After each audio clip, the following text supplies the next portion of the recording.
going to tell you, it's a Brazilian version of the tale, The Fisherman, the Ring, and the King. So I have a story to tell if you have ears to listen. So if you want to listen to this story, when I say era uma vez, you say vez, vez, meaning once upon a time, time, time. This is Portuguese. Era uma vez, vez, vez. Good. Let's do it again. Era uma vez, vez, vez. The way you say it tells me how much you want it. Era uma vez, vez, vez. Once upon a time, there was an old and poor fisherman who loved singing to the sea. Mar, quando quebra na praia, é bonito, é bonito. Meaning the sea, when it hits the shores, it's beautiful, it's beautiful. Does it make sense? Yeah. Can you sing with me? Okay, let's do this. I'll sing. O mar, quando quebra na praia, é bonito. And you sing, é bonito. Need to teach. Okay. O mar, quando quebra na praia, é bonito. É bonito. Even when the fishing wasn't good enough, even when the sea was furious and merciless, he sang. O mar, quando quebra na praia, é bonito. É bonito. One day, the king of that land was informed by the existence of this old and poor fisherman who loved singing and honoring the beauty of the sea. He was irritated by the fact that there was something else in that land worthy of reverence and that it wasn't himself. He ordered his servants to bring the fisherman to the palace. And there went the fisherman, walking on the red carpet, singing, O mar, quando quebra na praia, é bonito. É bonito. I have an offer to you, old and poor fisherman, said the king. Do you wish to make 3 meals a day and face no more risks and labor in high seas? Of course, I do, said the fisherman, and the king continued. So here is my precious ring, said the king, after noticing the fisherman's poor and skinny and thin fingers. Wear it and keep it on your finger for 7 days. And after this time, if you return it to me in perfect conditions, you will receive a great amount of gold, and no more work will be necessary in your life. But, said the king, you must never use these poor hands of yours to take it off during this time. And if you do not come back on the 8th day, you will lose your head. The fisherman received the ring in his hands. He looked at it. He put it on his thin finger. He bowed to the king and he left the palace humming the sea song. And later on that night in his poor hut by the beach, he did his prayers and he fell asleep with the ring tight to his hand, but loose to his finger. The next day he woke up very early, he grabbed his fishing nets, he went to work, he walked to the beach, he climbed into his boat and he rowed to the sea as usual. But on that day he fell on hard times. After a few hours with no fish in his nets, a strong wind was blowing and the waters were becoming agitated. It was time to ride back, thought the fisherman. But he decided to cast his net once more and try to catch at least one fish and have a proper meal back home. So he unfolded his net and he cast it to the waters. But when he was doing it, the king's precious ring flew far away from his finger, and it was dropped into the ocean. The sea became even more violent, and a tempest was coming. The fisherman pulled back his empty net and rowed back to shore as quickly as he could. He went back home in the rain, and tears were streaming down on his face.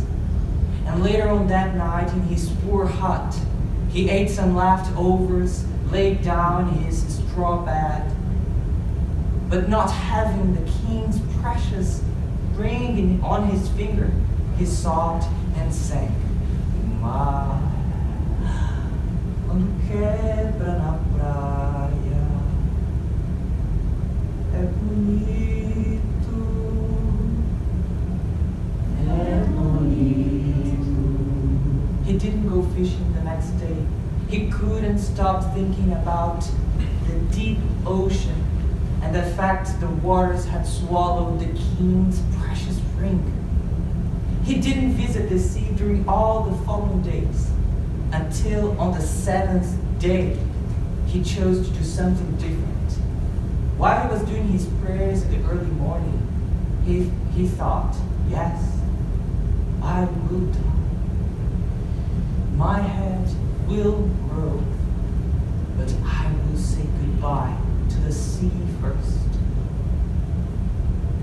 I will do a great fishing, and I will prepare a last meal before heading to the palace. And there went the fisherman, sadly singing his favorite song. And listen to him. 50 fishes he caught, 49 he sold in the market, and 1 he took home to cook. He cleaned it, he seasoned it with fresh herbs and spices, he cooked it, he prepared delicious side dishes. For example, he prepared as a side dish mashed potatoes, rosemary, and he also prepared, for example, for his last meal, a delicious food called macaroni and cheese.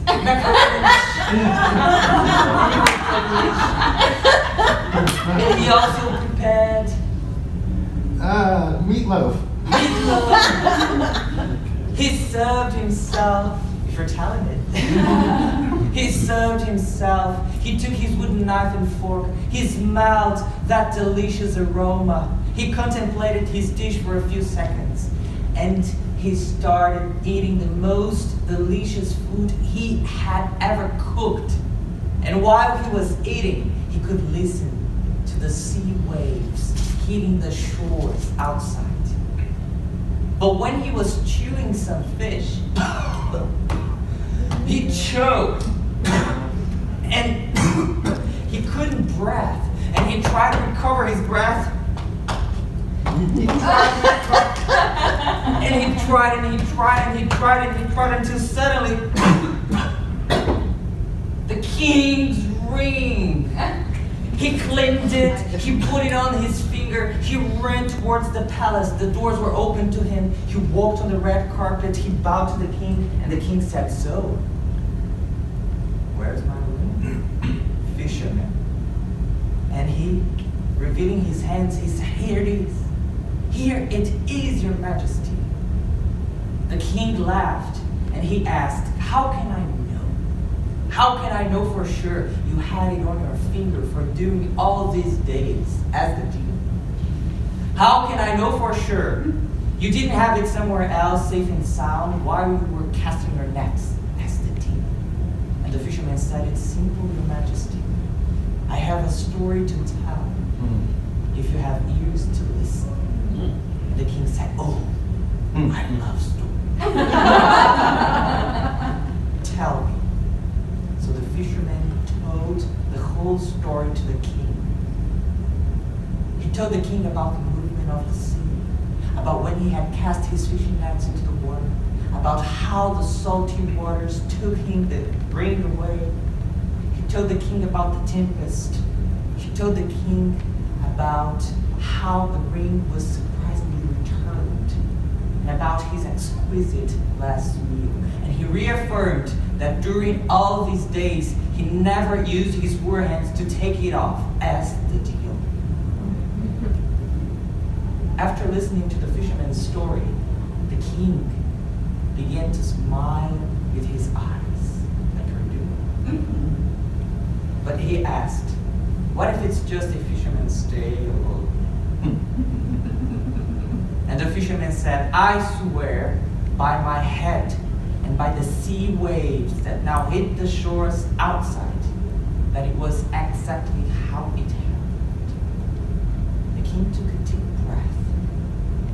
He looked at the fisherman and he said, very well, Mr. Fisherman. Very well. I choose to believe in your words.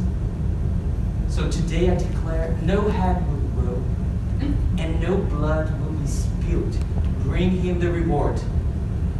The fisherman was given a chest full of gold and precious stones. He thanked the king, he bowed to him, and he went to his way home, happily singing while the sun was setting in the coast.